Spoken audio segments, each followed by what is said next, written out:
গুণাবলীর কথা আপনি বলছিলেন, কিন্তু আমরা কিন্তু বাংলাদেশে দেখতে পাই আপনারাই একমাত্র ইসলামিক দল নন, আরও অনেক ইসলামিক আদর্শের প্রতিষ্ঠান রয়েছে, দল রয়েছে, মতবাদ রয়েছে, তাদের কেউ কেউ সাথে আপনাদের বিরোধ রয়েছে। আমরা কি করে বুঝবো যে জামাতে ইসলামী প্রকৃত কোরআন বা রসুলের দেওয়া শরীয়তের অনুসারী?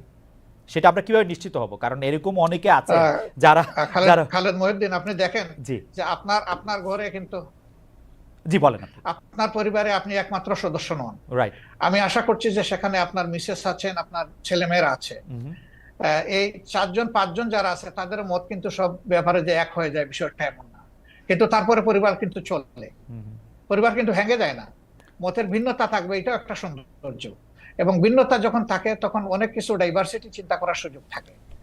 আমাদের মধ্যেও সেই রকম ভিন্নতা আছে, এটা সকল ধর্মেই আছে, এই ভিন্নতা সকল ধর্মে আছে। আচ্ছা, এটাকে বড় কোনো ম্যাটার হিসাবে আমরা দেখি না।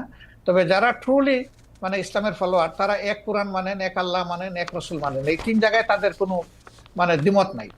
সুতরাং মতের মূল জায়গাটা ঠিক আছে, বাকি জায়গাগুলা খুঁটিনাটি একটু এদিক সেদিক হতেই পারে, এটা কোনো বড় ব্যাপার না। আচ্ছা।